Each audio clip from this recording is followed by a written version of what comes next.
اعوذ باللہ من الشیطان الرجیم بسم اللہ الرحمن الرحیم۔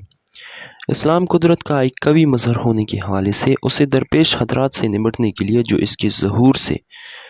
پہلے یا ظہور کے آغاز سے لاحق تھے، اللہ تعالیٰ کی طرف سے پہلے ہی سے منصوبہ بندی کی گئی ہے، اور ان خطرات سے مقابلے کے لیے وسائل کا خود اسلام اور اس کے قوانین میں لحاظ رکھا گیا ہے،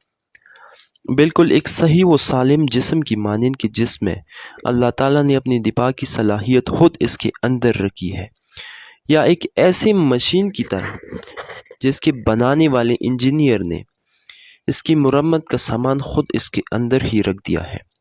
اسلام قدرت کا ایک مظہر ہے، اور اس کو جو خطرات درپیش ہے، ان خطرات سے مقابلے کے لیے وسائل کی ضرورت ہوتی ہے۔ اللہ تعالیٰ نے ان وسائل کو خود اسلام کے اندر رکھا ہے۔ یہاں ایک سوال پیدا ہوتا ہے کہ وہ خطرات کیا ہے جو اسلام کو لاحق دے۔ ایک اندرونی دشمن کا خطرہ ہوتا ہے اور ایک بیرونی دشمن کا خطرہ ہوتا ہے۔ بیرونی دشمن سے مراد وہ عناصر ہے جو سرحدوں کے باہر سے مختلف اسلحوں سے لیس ہو کر کسی نظام کے خلاف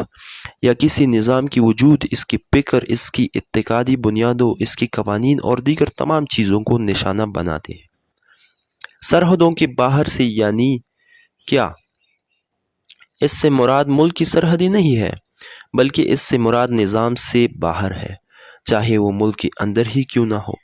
کیونکہ ہر ملک کے بعض دشمن ایسے بھی ہوتے ہیں جو اپنے آپ کو اس ملک کے نظام سے لا تعلق سمجھتے ہیں اور اس کی مخالفت کرتے ہیں۔ یہ وہ اجنبی لوگ ہوتے ہیں جو کسی بھی نظام کو تباہ و برباد کرنے کی کوشش کرتے ہیں اور جدید ترین اسلحوں سے، پروپیگنڈوں سے، مال و دولت اور دیگر مختلف اقسام کی دستیاب وسائل کو بروئے کار لاتے ہوئے اس نظام کے وجود کے لیے ایک خطرہ بنتے ہیں۔ یہ دشمن کی ایک قسم ہے۔ دوسرا دشمن اور آپت کسی بھی نظام کا اندرونی طور پر انتشار کا شکار ہونا ہے، یعنی نظام کے اندر انتشار پیدا کرنا۔ یہ غیروں کا کام نہیں، بلکہ یہ اپنوں کا کام ہوتا ہے۔ اپنے لوگ ہی کسی نظام میں رہتے ہوئے اس نظام سے اکتا جانے کے بعد، سمجھنے میں غلطی کر جانے کے بعد، یا خواہشات کی غلبہ آ جانے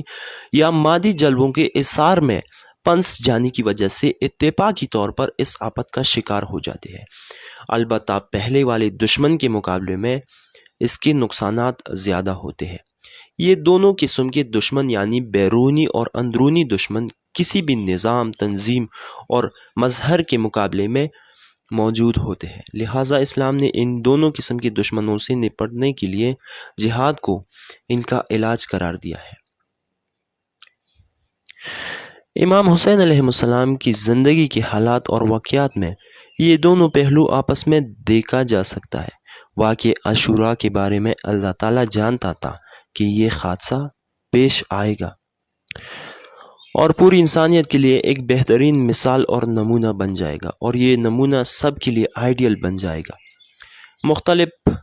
ممالک میں جیسے مختلف شعبوں میں فاتح قرار پانے والے افراد اس شعبے میں دوسری افراد کی ترغیب کا باعث بن جاتے ہیں۔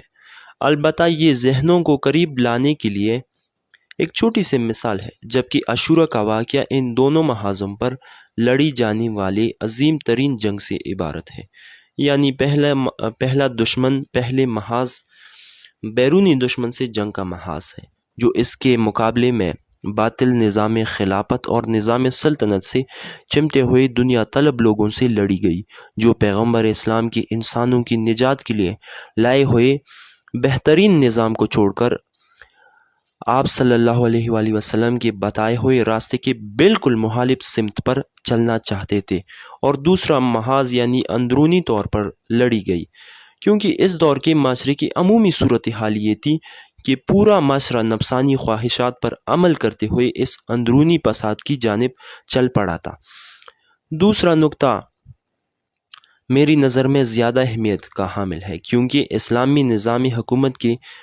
تشکیل کو ابھی کچھ ہی عرصہ ہوا تھا۔ اسلام کی سختیوں اور مشکلات کا زمانہ گزر چکا تھا، فتوحات کے نتیجے میں خوب مال و غنیمت حاصل ہو گیا تھا، اسلامی مملکت کا دائرہ وسیع تر ہو چکا تھا، بیرونی دشمنوں کی جگہ جگہ سرکوبی کر دی گئی تھی، بے شمار غنائم لوگوں کے ہاتھ لگ چکے تھے، بعض لوگ مالدار بن گئے تھے تو کچھ لوگ کا شمار اشرفیہ طبقے میں ہونے لگا تھا، یعنی ابھی اسلام کا اشرفیہ طبقے کا خاتمہ کر دیا گیا تھا کہ ادھر دنیائے اسلام میں ایک جدید اشرفیہ طبقے نے جنم لیا تھا۔ یعنی مختصر طور پر اگر میں ان تمام بیرونی اندرونی دشمن کا خلاصہ اگر پیش کرنا چاہوں تو امام حسین علیہ السلام کی جنگ صرف یزید کے خلاف نہیں تھی، بلکہ ان تمام لوگوں کے خلاف تھی جو کہ انحرافات کا شکار ہو چکے تھے۔